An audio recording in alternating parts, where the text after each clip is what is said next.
Good day, good day. Welcome. How are you today? This is Thursday. No, sorry, this is Friday. Friday the 17th of October 2025. And today, the overflow of these day is self-confidence. Self-confidence. What is self-confidence? What does it come to your mind when you think and you consider self-confidence? It is the feeling of trust in your own abilities, and when you trust in your own qualities, and when you trust in your own judgment, right? Confidence to make decisions, the inner assurance that you have, that you can face challenges, right? That you can make wise choices and keep moving forward. Self-confidence. Some people see self-confidence as arrogance, but self-confidence and arrogance are not the same. Arrogance is an exaggerated sense of one's importance, when you think of yourself more than you actually are, and it puts self at the center. And the key difference between self-confidence and arrogance is humility, right? Because you can still be self-confident, have that confidence, but be humble enough, acknowledge that you still need to be teachable, right? There's still areas to grow. But arrogance is when you're completely blind. Just, it's me, I can do it. I'm the man, I'm the woman, right? But humility is the difference there. And true self-confidence recognizes that your strength comes from God, the one who created and empowers you, right? If you believe in God and the creator, intelligent designer who made all things, then you know that God is the source of all life. He's the source of all light. And he not only created you in his image and likeness and equipped you, but he has called you to live a life with purpose, right? And if you read the creation narrative in Genesis, it says that when he finished the work of creations, he saw that all that he had made, and he said it was very good, which means you are good, right? If you do not believe in yourself, if you don't have that self-confidence, know that the Creator believes in yourself and has equipped you with everything that you need to fulfill your purpose. And then you say, wow, I don't have everything I need to fulfill my purpose. I don't have that specific knowledge. Let's say, I would like to be a medical doctor, but you have the drive. He has placed in you the drive to go out there and enroll yourself and learn what you need to learn in order to go into medical school. So the drive is there, and the potential to learn new ideas, new concepts are there, right? So truly godly self-confidence is not necessarily pride, but is trust, right? You trust that you have a call, that you have the potential to do what needs to be done. Tess, boy, hey, welcome, Tess. Good to have you here. Thanks for the engagement. But confidence grows in action. Confidence is like a muscle that you build. The more you use it, the stronger it becomes. Each time you take an action and you see the results, even if it's a micro results that you have, let's say you have a sedentary lifestyle and suddenly you start walking for 30 minutes. because you want to make changes in your life and you wake up a bit earlier and you go for a walk. So that day that you walk for 30 minutes, you had a micro result. So that builds your self-confidence. And the second day, the whole week, right? At the end of a month, you realize, wow, I feel much better just for walking half an hour a day. You had a little victory, so that boosts your self-confidence. Maybe in the next month, you start running for 2K or 2 kilometers slowly, and you build up and you see the changes. Maybe you shed a few pounds, a few kilos, and you see, wow, I feel better, I can breathe better, I can sleep better. So that builds your self-confidence as you have a little result. It could be in different areas of your life. You have spirits in your home. That's interesting, man. We have definitely the spirits of the people that live here. And of course, the spirits of the Spirit, which is the Holy Spirit. Definitely he's here. But great to have you here. Now, daily progress, right? When you complete a task, solve problems also at work, in your studies, when you're helping someone, that builds confidence, that strengthens you. And results, even if it's small results can heal, can bring healing, courage. When you are in a bed of depression, you suddenly had a little achievements. Of course, sometimes you need to have extra help or even professional help. But little achievements, little movements that you does bring in healing to you. I've have seasons in my life that I was really living in a dark spot, right? In depression, when I couldn't see a way out of situations, but was movement, finding help with others. What helped me a lot was starting physical exercise. That did help me quite a bit. And that boosts your self-confidence. Perhaps you start a new role, a new job, and you're so fearful. How did I get this job? And then you was able to get a contract or able to be enrolled in a company or an organization. And you're very happy for that, but at the same time, you'll feel, wow, do I have what it takes to make that, to accomplish that? But what attacks your confidence? What are the things that can fight against self-confidence? One of them is criticism.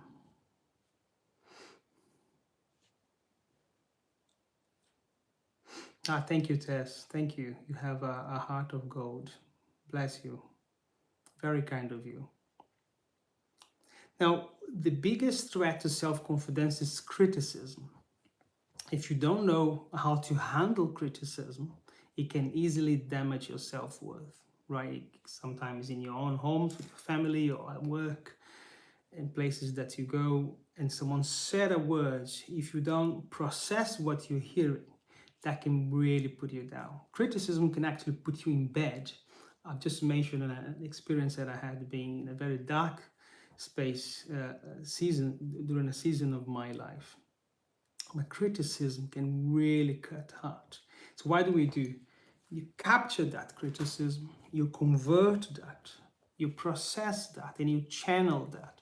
Because sometimes a word of criticism may have a 5% of truth. And what do you do with that? You process that. Well, why has this person said that thing to me? Is there anything in me that I have to change? How can I change that? Right? So there is a technique that we learn from neuro-linguistic programming, which is capture, convert, and channel. I have a video on that. I think the Overflow 17. You can go and check that out at some point if you want to. So when you receive these energies, this criticism, instead of letting this put you down, you convert that and you channel that energy towards something positive, right? And the other one is the imposter syndrome, and I fight with that today. It's the persistent feeling that you are not good enough. You always think, oh, I do not have enough, I'm not good enough. Who am I to create a YouTube channel? Who am I to be in front of a camera telling people whatever message you have? I have that. I don't have a nice studio. I don't have a nice camera or microphone. So we all have these excuses, this imposter syndrome, not to do what needs to be done. Right, Tess says, your life is hard and it's only yourself that can put it right in the people that love you.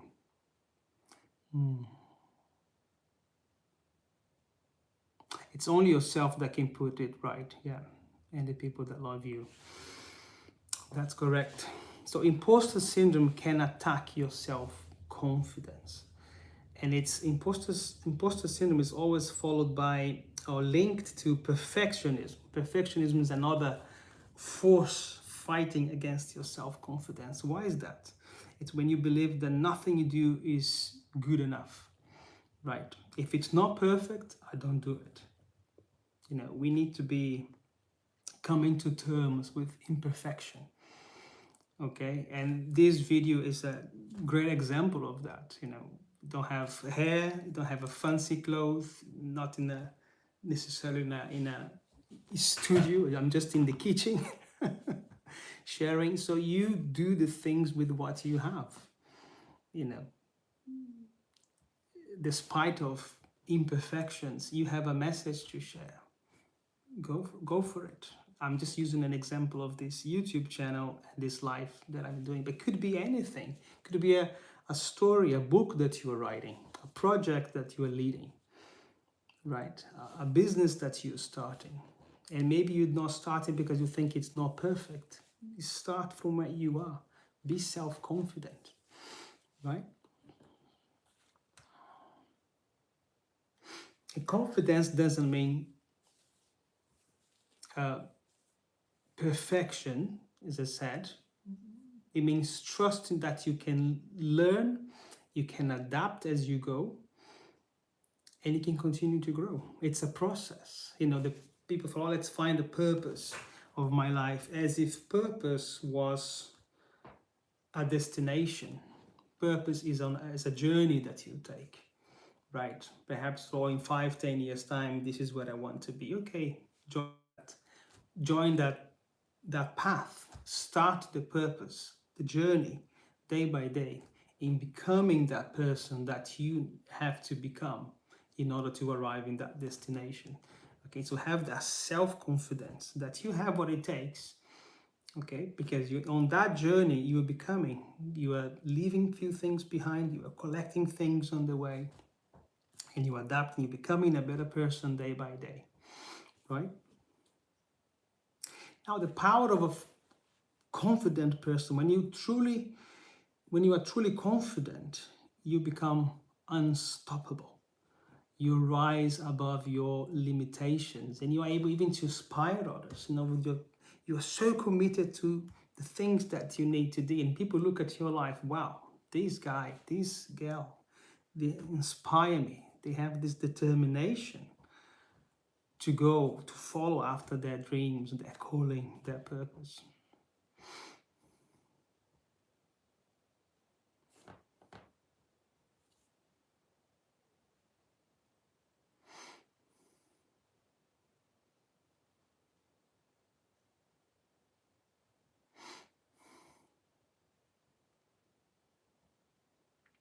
Thanks, Des. I'm not so sure what you're saying. Your peace you live has many odds, enemy spirits. I need to check what that means, odds, but thank you for your words.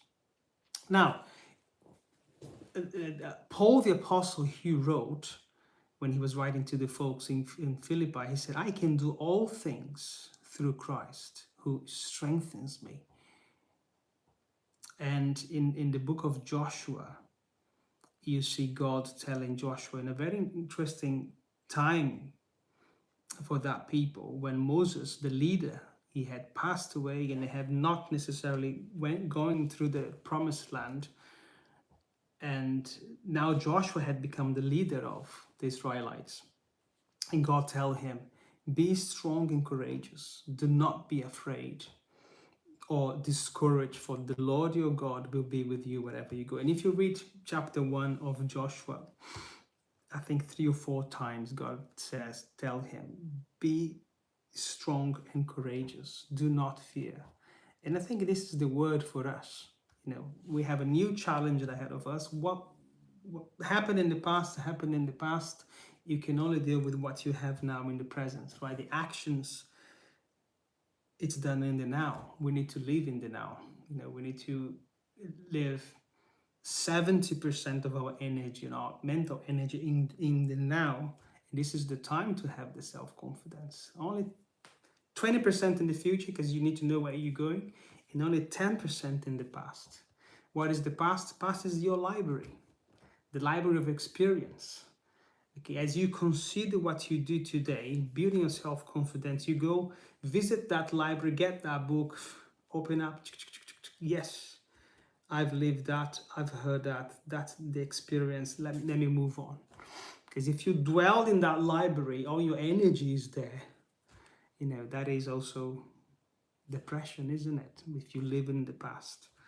And if you are so anxious, if all your energy is in the future, it just creates that anxiety. Again, you're stuck. You don't do what needs to be done. So you need to bring your self-confidence to the now, the time that you need to make those decisions. So be strong and courageous. Right. So what can you do? A few activities that I can suggest you that you can do to build your self-confidence.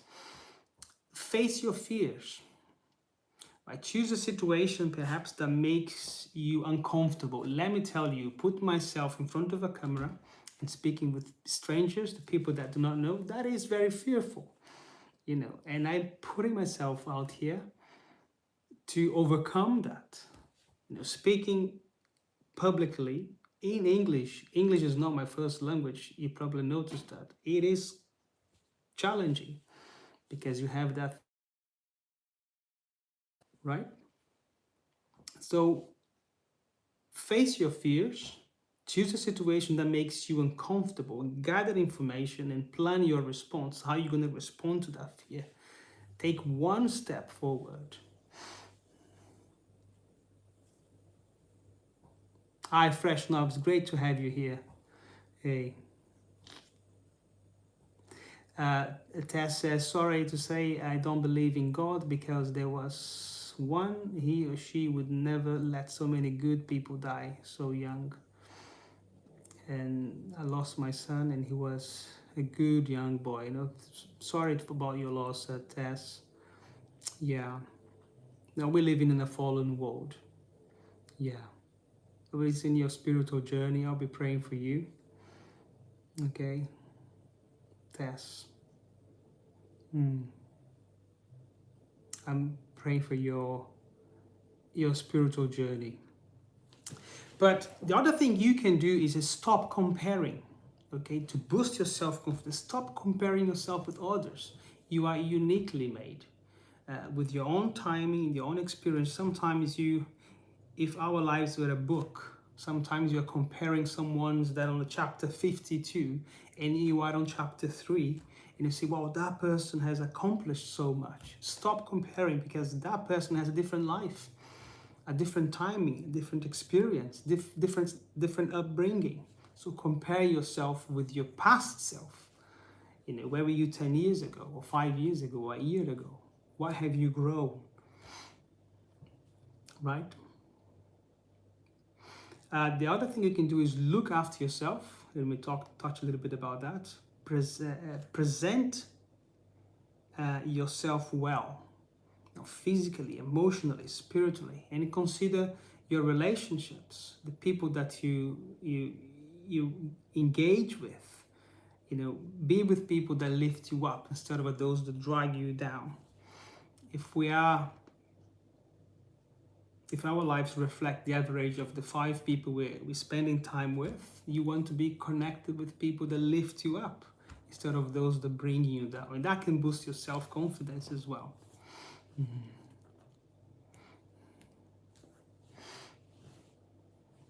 Hey, thank you, Tess. Good morning to you as well, wherever you are. Be blessed. Uh, the other thing you can do is practice self-forgiveness. Just forgive yourself. Don't be too hard on yourself. Accept God's mercy over yourself and be merciful to yourself as well. Give yourself permission to grow. We talked about not being a perfectionist. Allow yourself not to be perfect, but to keep moving, keep improving. Be gracious to yourself, right? And self-confidence and well-being is well established in psychology, in neuroscience. So it's not just wishful thinking. There's a lot of studies out there. You can Google it. You can ask ChatGPT to give you some insights and show you some papers if you want to read. And it makes a huge difference in your own performance, in your resilience, in your relationship. So consider self-confidence. And before I close today, because I need to go to work, get myself ready, I leave you with one question. What would your life look like if you truly believed every day that you are fully equipped to do what you're called to do in this life? Okay, what would your life look like if you truly believed in yourself? Right? So, hey, thanks for coming. Thanks for watching. Fresh Gobs and Stas and the others that are watching, God bless you. Have a wonderful day, and hopefully I will be back on Monday with a new word, a new concept. Hey, have a wonderful weekend. Bye for now.